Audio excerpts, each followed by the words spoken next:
Hi, it's Vicki Rude with Mindful Minute, and today's reading is from the Book of Awakening again, January 11th. And it goes a little something like this. Ted Shawn. To know God without being godlike is like trying to swim without entering water. Orist Bajuri. Underneath all we are taught, there is a voice that calls to us beyond what is reasonable. And in listening to that flicker of spirit, we often find deep healing. This is the voice of embodiment, calling us to live our lives like sheet music played, and it often speaks to us briefly in moments of deep crisis. Sometimes it is so faint we mistake its whisper for wind through leaves, but taking it into the heart of our pain, it can often open the paralysis of our lives. This brings to mind the story of a young divinity student who was stricken with polio, and from somewhere deep within him came an unlikely voice calling him to, of all things, dance. So, with great difficulty, he quit divinity school and began to dance, and slowly and miraculously, he not only regained the use of his legs, but went on to become one of the fathers of modern dance. This is the story of Ted Shawn, and it is compelling for us to realize that studying God did not heal him, embodying God did. The fact of Ted Shawn's miracle shows us that dance in all its form is theology lived. This leads us all to the inescapable act of living out what is kept in, of daring to breathe in muscle and bone what we know and feel and believe, again and again. Whatever crisis we face, there is this voice of embodiment that speaks beneath our pain ever so quickly. And if we can hear it and believe it, it will show us a way to be reborn. The courage to hear and embody opens us to a startling secret that the best chance to be whole is to love whatever gets in the way until it ceases to be an obstacle. Activities are: 1. Before work or during the day, sit quietly outside for a few moments. 2. Close your eyes and be still. Feel the air on your closed lids. 3. Let your love wash through your heart up your chest.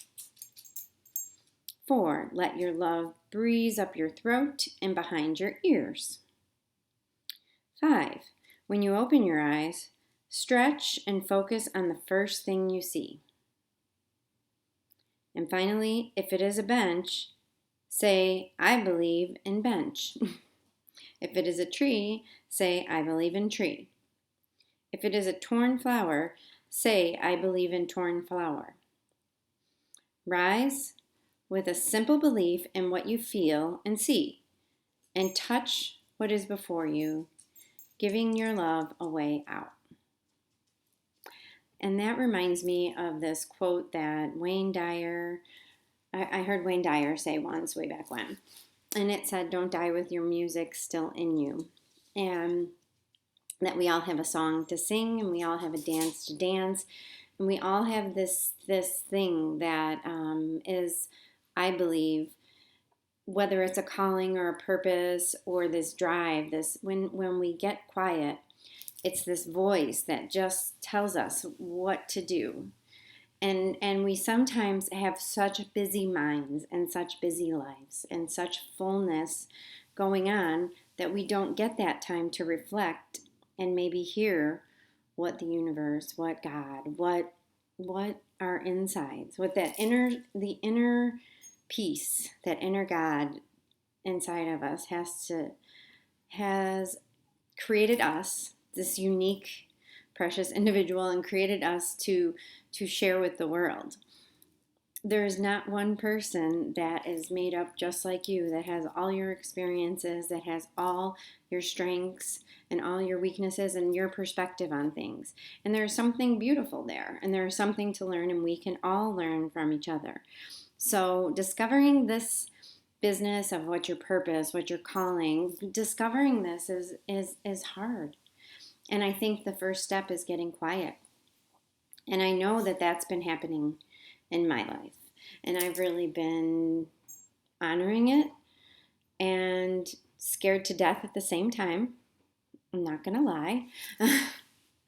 But I've been walking through that fear, and I've been moving through, and I believe that our calling can evolve, and I think it has. I think I have a really good idea of where I'm going, but I don't really care about the results.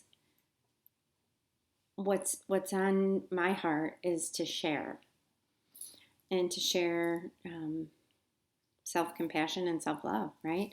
And I'm learning it as I go, and there's lots of ways to do it, and we're all enough, like from yesterday. So I hope you have a beautiful rest of your weekend, and you can subscribe at VickiRue.com. Check me out.